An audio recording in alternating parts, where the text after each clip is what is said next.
Some mornings arrived with the specific quality of having been waited for. Not anticipated, anticipation carried a kind of tension in it. A leaning forward, a breath held. This was different. This was the feeling of something that had been moving toward you for a very long time finally arriving at exactly the right pace and sitting down beside you without requiring any explanation of the journey. It was a Saturday, 3 weeks after the Tuesday that changed everything. The apartment had settled into itself in the way that spaces did when people stopped being careful about occupying them and simply began living. Mila's cream-heeled boots were by the door beside Joseo's dark shoes and Jum's smaller polished ones. 3 pairs in a row that had not been arranged by anyone but had simply arrived in that configuration because that was where people put their shoes when they came home. As things had migrated from the nursery into the general consciousness of every room. A small blanket on the sofa arm. A soft toy on the kitchen counter that nobody remembered placing there. The particular occupation of a baby who was not yet mobile but whose presence had thoroughly colonized every surface regardless. The Han River was doing what it always did outside the floor-to-ceiling windows. Slow and permanent and catching the morning light the way it caught every light. Without preference, without performance. Mila was in the kitchen. She was in a deep ivory wrap blouse and wide-legged camel trousers and flat ivory leather shoes. The Saturday version of herself, still elegant, still deliberate, but softer in the fabric and the color.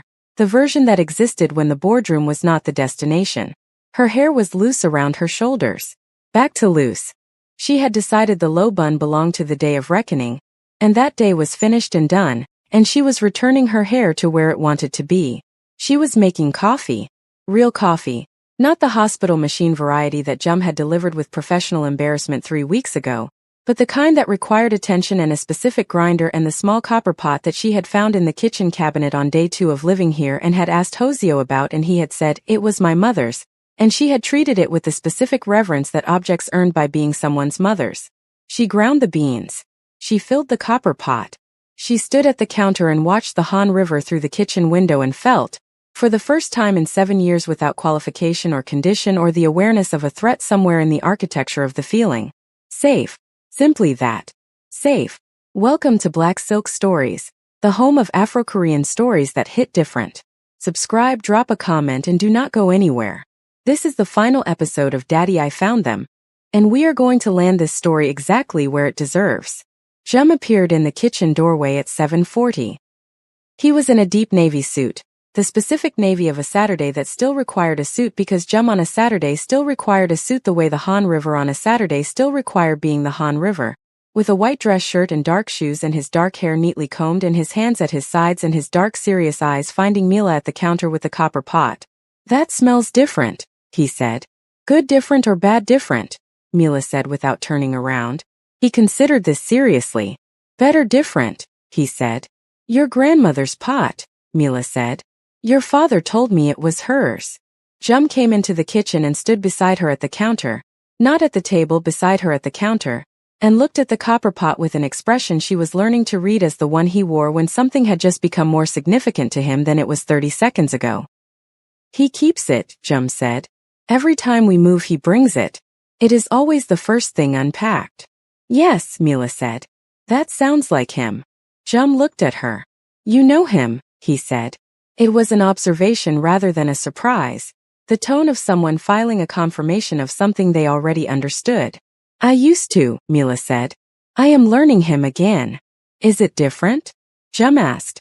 "The second time." She looked at him. At the navy suit and the serious eyes and the round soft cheeks that were still entirely a child's and would be for a while yet. Whatever the rest of him insisted on being. "It is more," she said. "The second time is always more. Because you already know the shape of something and you get to discover that the shape held." Jum considered this with the focused attention he brought to things worth considering. "Like cartography," he said. "How?" Mila said. "You map something once," he said. "And then you go back and the territory has changed but the essential lines are the same. The rivers are where you left them. The mountains have not moved." Mila looked at her son. Then she looked at the Han River through the window. "Yes," she said quietly. "Exactly like that." The coffee was ready. She poured 2 cups.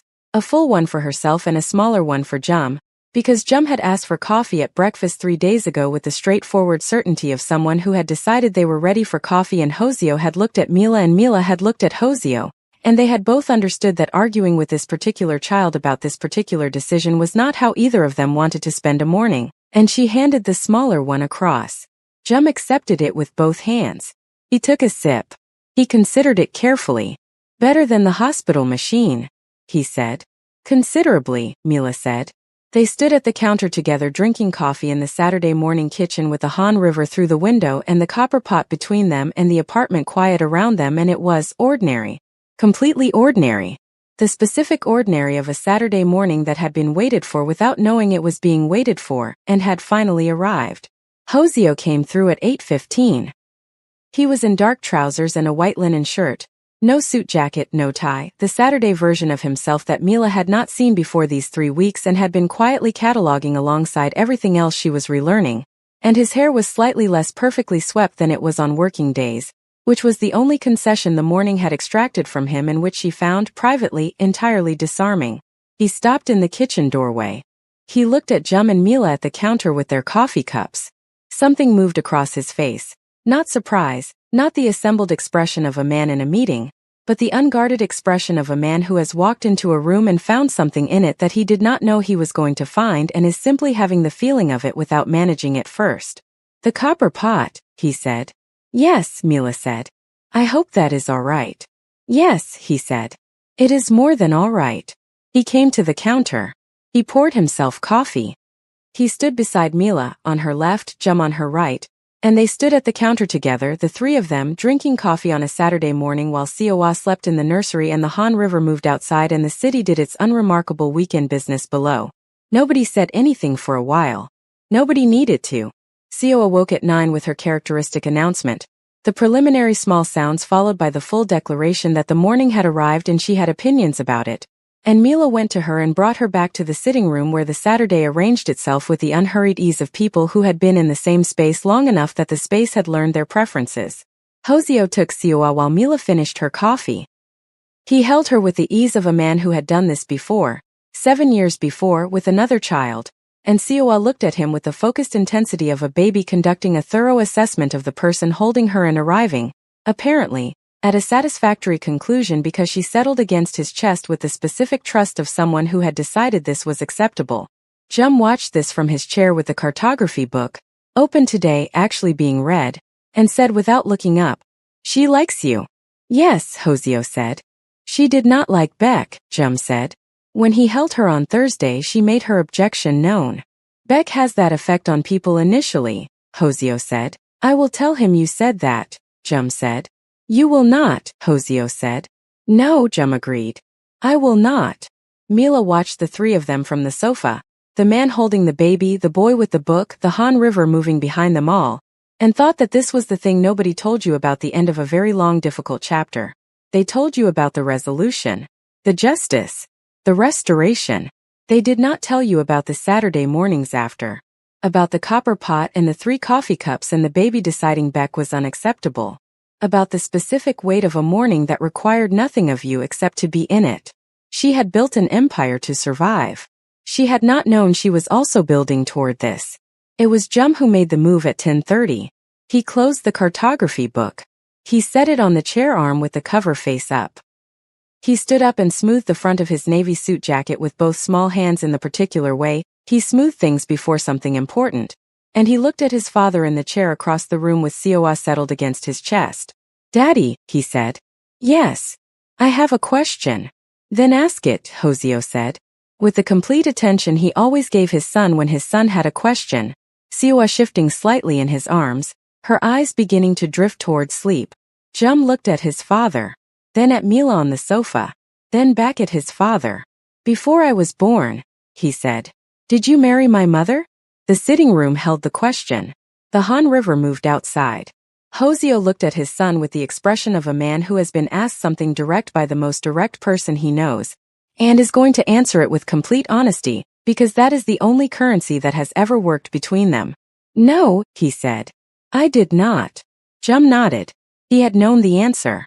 The question had not been a search for information, it had been the opening of a door, and the answer was the confirmation that the door was indeed open and he was going to walk through it. Then, Jum said, with the measured unhurried certainty of someone who has thought about this carefully and arrived at a conclusion that seems to him entirely obvious, I think you should consider it. Hosea was very still. Consider, he said. Marrying her, Jum said. Making it official. He paused. You said yes when I told you to come to the hospital. You said yes when I said she should come home with us. You are good at saying yes to the right things. Another pause. This is another right thing. The sitting room was entirely quiet. Mila was looking at her son, at this boy in his navy suit who had just told his father to marry her with the same tone. He used to report that the hospital coffee was terrible, factual, sincere, entirely without performance. She pressed her lips together. Her eyes were very bright. Jum, Hosea said quietly. Yes.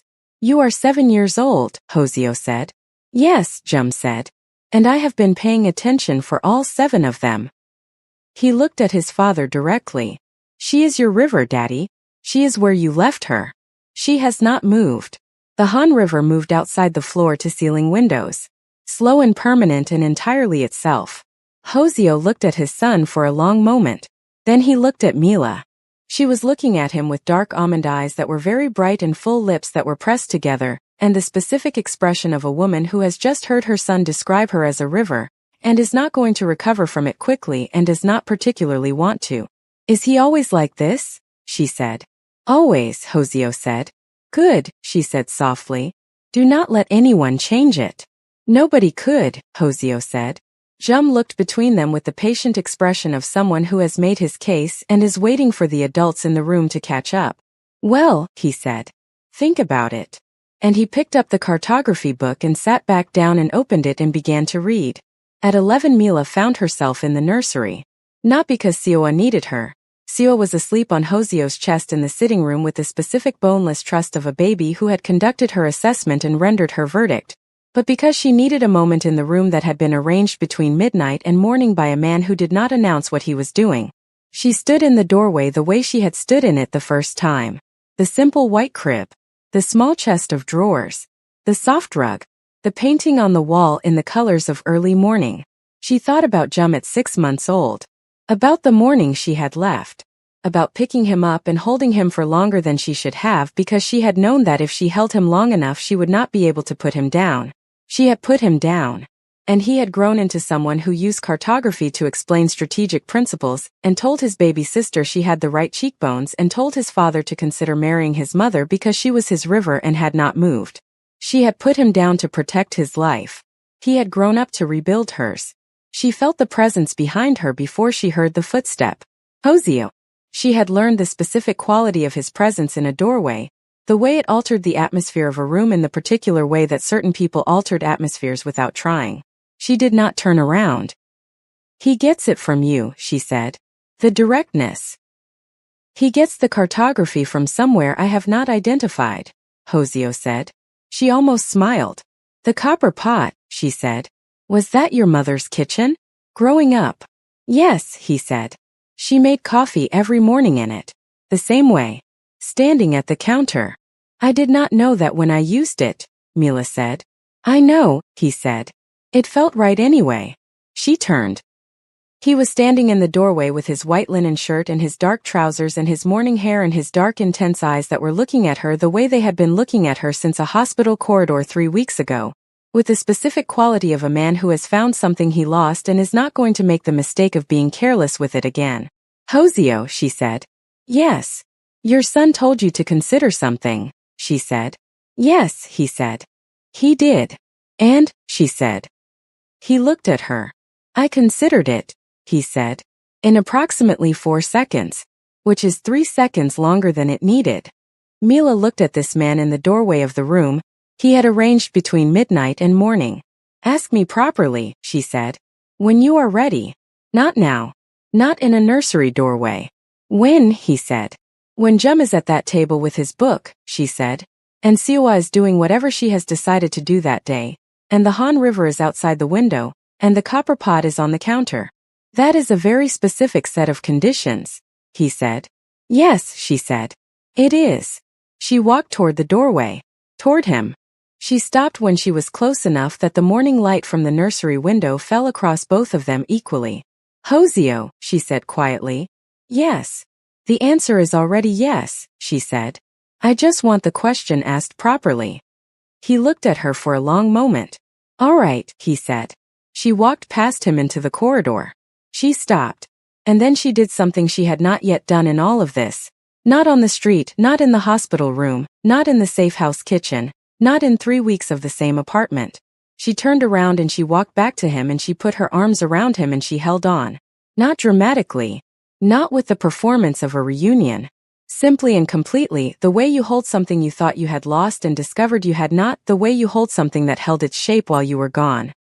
He put his arms around her. The nursery was quiet behind them. The Han River moved outside the windows. And that was that. The hug lasted exactly as long as it needed to, which was longer than either of them had planned and shorter than both of them wanted, and precisely the right duration for two people who had been standing on opposite sides of a 7-year distance and had finally closed it completely. When Mila stepped back, she looked at Hoseo for a moment, at the white linen shirt and the morning hair and the dark eyes that had just held her without requiring anything of the moment except to be in it, and then she straightened the collar of his shirt with one hand. Lightly. The way you touch something to confirm it is real. The copper pot, she said. Yes, he said. Tonight, she said. All 4 of us. The Han River. The book. The pot. Tonight, he confirmed. She walked down the corridor. He stayed in the nursery doorway for a moment longer, looking at the painting on the wall in the colors of early morning that he had hung between midnight and 1 morning, and then he followed. Jum was at the kitchen table when Mila came back. Not the cartography book this time. He had moved to something else, a slim volume about ocean navigation that he had apparently located in the apartment bookshelf and decided was a natural next step from cartography, which Mila was beginning to understand was simply how his mind worked. One territory leading naturally to the next, knowledge accumulating the way rivers accumulated tributaries, quietly and without announcement until suddenly the river was very large. He looked up when she came in. He looked at her face. He read it the way he read everything. And then something happened in his expression that was not the professional composure, and not the strategic certainty, and not the corner of the mouth movement that was the cousin of a smile. It was simpler than all of those. It was a 7-year-old boy understanding that something he hoped for had just moved from the category of possible into the category of real. He set the book down. He stood up. And Mila, who had been walking toward the counter and the copper pot, stopped. She turned. She looked at her son standing beside the kitchen table in his navy suit with his hands at his sides, and his dark serious eyes holding the most open expression she had seen on his face since the night he had looked at Soa in the hospital bassinet, and been genuinely surprised past all his defenses. She crossed the kitchen. She crouched down to his level, all 5 feet 9 inches of her folding to meet him where he was, the ivory wrap blouse and camel trousers and the loose dark hair, coming down to her son's height for the first time, and she opened her arms. Jum stepped into them, and she held her son. For the first time since he was 6 months old, and she had held him for longer than she should have on the morning she left because she knew that if she held him long enough she would not be able to put him down. She was not putting him down this time. She held him with both arms completely and her face pressed against the top of his neatly combed dark hair, and she felt him. This person. This specific, extraordinary, serious, careful person who had grown from 6 months old into someone who knew cartography and ocean navigation and the difference between the careful version and the true version, and had stood between her and danger on a dark street without knowing who she was, felt him put his arms around her too. Not hesitantly. Completely. The way he did everything. The kitchen was very quiet. The Han River moved outside. Hoseo stood in the kitchen doorway and looked at his son and the boy's mother holding each other in the morning light. And he did the thing he had been doing since he was a young man, learning that some feelings were too large for the face and needed somewhere else to go. He breathed through it. Quietly. Completely. When Mila finally straightened, when she stood back up to her full height and looked at Jum, who was looking back at her with his dark eyes entirely clear and his navy suit slightly compressed at the shoulders from being held, and not one other thing about him disheveled because he was constitutionally incapable of dishevelment, she put one hand briefly on his cheek. One hand. 1 moment. Then she let go. Ocean navigation, she said, nodding at the slim volume on the table. After cartography, he said. It seemed logical. And after ocean navigation, she said. He considered this. I have not decided yet, he said. But I am thinking about architecture. Of course you are, she said. The corner of his mouth moved. She smiled back at him. A full smile unheld, the kind that arrived on her face when something was simply good and she was not managing it. And then she went to the copper pot and the morning continued. Hoseo asked her properly at 7:40 in the evening. All the conditions were met. Jum was at the kitchen table with the ocean navigation book. He had moved from the sitting room to the kitchen at some point in the afternoon and nobody had directed him there. He had simply migrated, the way he migrated toward whatever surface suited the current book. Sioa was on the sitting room rug on a soft blanket, awake and conducting her daily examination of her own hands, which she had recently discovered and found endlessly compelling. The Han River was outside the window in the last warm gold of the evening. The copper pot was on the counter, the small flame beneath it steady and blue. Mila was at the counter. She was in the deep ivory wrap blouse still, the camel trousers, the hair loose around her shoulders, and she was looking at the Han River through the kitchen window the way she had looked at it every evening since she came here, with the specific attention of someone for whom this particular view had become the thing she oriented herself by at the end of each day. Hoseo came and stood beside her. He reached past her and turned off the small flame beneath the copper pot. She looked at him. The coffee is not ready, she said. No, he said. It is not. She looked at him for a moment. Then she understood. He reached into the pocket of his dark trousers. He had changed from the white linen shirt into a deep navy shirt at some point in the afternoon, simple and precise, and the combination of the navy shirt and the dark trousers and the roll to the elbow sleeves was the most quietly handsome she had seen him in all of this, and he produced a ring. Not large. Not dramatic. A slim band of dark gold with a single stone that caught the Han River evening light and held it, the color of the river itself at this specific hour, warm and deep and permanent. He held it in his hand. He looked at her. Mila, he said. Yes, she said. Very quietly. You know what I am going to ask, he said. Yes, she said. Ask me anyway, she said. I want to hear it. He looked at this woman, at the deep rich brown skin and the high cheekbones and the dark almond eyes that had been making decisions since she was 24 years old and had never yet made a wrong one when it mattered most, at the loose dark hair and the ivory wrap blouse and the cream-heeled boots that she wore the way she wore everything, like she had always known they were hers, and he said, "Marry me." Not a question exactly. A declaration with her name already in it, and the answer already assumed by a man who knew her well enough to know what she was going to say, and was asking anyway because she had said she wanted to hear it. Yes, she said. He put the ring on her finger. She looked at it. At the dark gold catching the Han River light. At the view through the kitchen window that she had been orienting herself by every evening. Jum, she called. From the kitchen table the sound of a book being set down. Footsteps. Jum appeared in the kitchen, ocean navigation book under his arm, dark serious eyes moving between his father and his mother and the ring on her finger and back to his father. He looked at the ring for a long moment. Then he looked at Hoseo. Good, he said. One word. The same word his father used when things were exactly as they should be. Then he looked at Mila. I told him, he said. For seconds. I know, Mila said. He told me. He should have told you sooner, Jum said. Jum, Hoseo said. Yes, Daddy. Thank you, Hoseo said. For telling me. Jum looked at his father. Something moved across his face. The specific warmth of a child who has been thanked for something he would have done regardless. By someone whose gratitude matters more than anyone else's. You would have gotten there, Jum said. Eventually. Eventually, Hoseo agreed. I simply accelerated the timeline, Jum said. With complete sincerity. Mila looked at her son. Jum, she said. Yes. She crouched down to his level again the second time today, and she understood this was going to become a habit, this specific fold of herself to meet him where he was, and she looked at him directly. Thank you, she said. For all of it. The street. The hand. The hospital. The coffee. The cartography.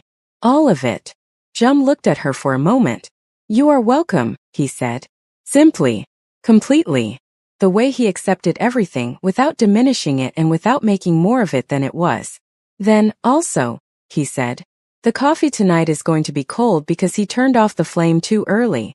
Hoseo looked at the copper pot. Mila laughed. The full laugh, the one that came from somewhere real and arrived without permission. And Hoseo reached past her and relit the flame, and Jum went back to the kitchen table and his ocean navigation, and Seo made a sound from the sitting room that was not distress but was the sound of a baby who had been examining her hands long enough and had opinions about the direction of the evening. And the Saturday continued. Warm and ordinary and entirely theirs. 18 months later. Jum was 8.5 years old. Seo was 1. The wedding was not large. Mila had not wanted large. Large belonged to a different version of a wedding, the version that required an audience, that needed witnesses beyond the ones that mattered. She had spent years building things that the world could see.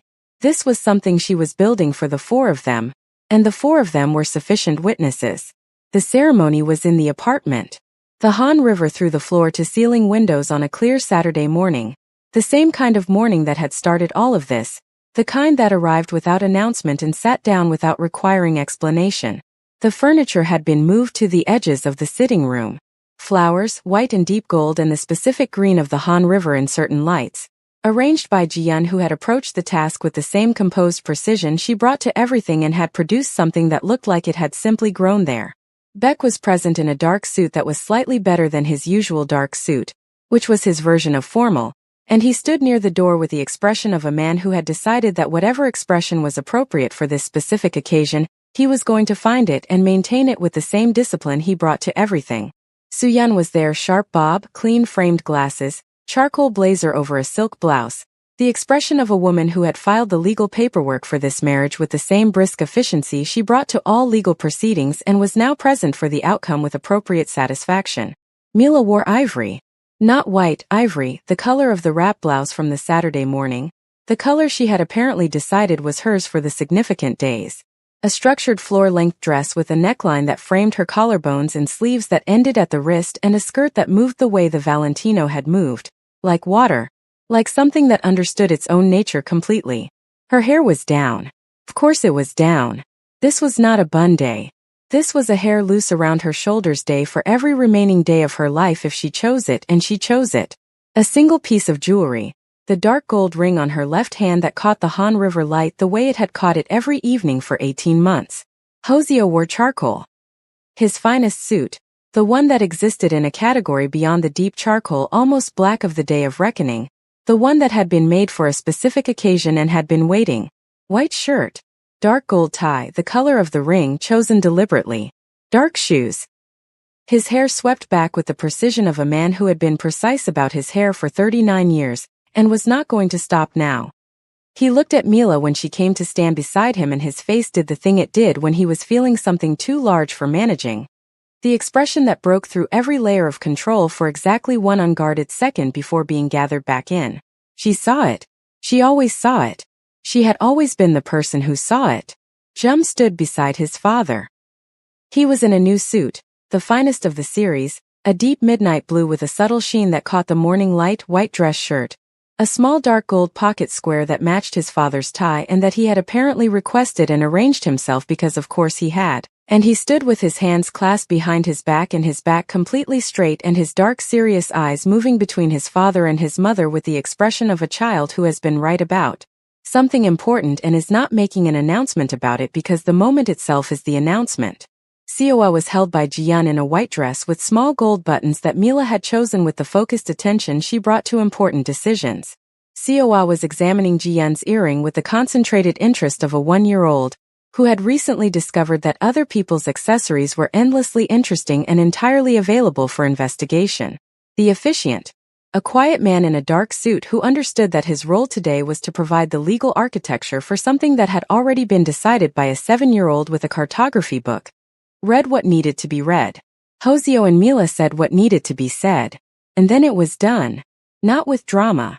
Not with the performance that weddings sometimes required of themselves, but with the specific permanence of 2 people who had found each other twice and were not planning on requiring a third opportunity. When the officiant confirmed what had just become official, Jum said, from his position beside his father, without being prompted, in the particular voice he used when stating facts that required no embellishment, "Good." Beck made a sound that was not quite a cough. Soo-yeon allowed herself a full smile, the first fully unguarded smile anyone in the room had seen on her face. and then composed herself immediately because she was a professional. Ji-yeon looked at Seo-ah and said quietly, "Did you see that?" Seo-ah released the earring and looked at her mother and father with the unfocused attention of a 1-year-old, and then looked back at the earring because it remained more immediately interesting. Hoseo looked at his wife. Mila looked at her husband. And Jum, 8.5 years old, midnight blue suit, dark gold pocket square, hands still clasped behind his back, looked at both of them and then at the Han River through the floor-to-ceiling windows and then back at his ocean navigation book on the table at the edge of the room where he had left it because even on a wedding day the book came with him, and then back at his parents and said, "Can we have the coffee now?" Mila laughed. Hoseo almost smiled. The Han River moved outside in the clear Saturday morning light, slow and permanent and exactly what it always was, and the copper pot went on the counter and the family moved into the kitchen together. And the morning continued into afternoon and the afternoon into evening and the evening into the particular kind of night that follows the days that matter. The kind you remember not because something extraordinary happened in them but because everything ordinary in them was exactly right. Jum read his book at the kitchen table. Seo-ah sat on the sitting room rug and investigated everything within reach with the focused determination of a 1-year-old conducting important research. Hoseo stood at the counter and made the coffee properly in his mother's copper pot. And Mila stood beside him, ivory dress, dark gold ring, hair loose around her shoulders, and looked at the Han River through the kitchen window and felt, for the first time in 8.5 years without qualification or condition or the awareness of a threat anywhere in the architecture of the feeling. Home. Simply that. Home. This is where the story rests, not ends. A story like this does not end. It simply reaches the place it was always walking toward and sits down. Jum found her on a dark street. He stood between her and everything coming for her. He called his father. He held her hand. He told his father she was his river. He asked for the coffee. And somewhere in all of that, in the pinstripe suit and the hospital corridor and the cartography book and the 4 seconds and the dark gold pocket square, a family that had been separated by fear found its way back to the same kitchen. That is the whole of it. That is everything. To our viewers. From the very first moment you press play on episode 1, and watched a 7-year-old boy in a charcoal pinstripe suit turn a corner on a dark Seoul street, you chose this story. You stayed through the hospital corridor and the safe house kitchen and the intercepted call and the crossed-out list and every cliffhanger that kept you up at night. You felt it when Jum put his hand on Mila's. You felt it when Hoseo said "I have missed you" without the careful version. You felt it when Mila said yes, one word, the whole answer. And you are here now for the coffee and the copper pot and the Han River and a 1-year-old investigating Ji-yeon's earring and an 8.5-year-old in a midnight blue suit asking for coffee at his parents' wedding. Thank you. Not the polite version of thank you. The whole thing. You gave Black Silk Stories a home by watching, by commenting, by sharing, by telling someone you need to watch this. Daddy, I found them. Series is complete. But Black Silk Stories is not. There are more stories. More families, more dark streets and unexpected corners, and people who find each other in the middle of impossible circumstances and hold on. Afro-Korean stories that hit different. Stories that live in your chest long after you finish watching. Subscribe. Stay close. Tell everyone. Because what comes next is going to be worth being here for. Black Silk Stories. We are just getting started.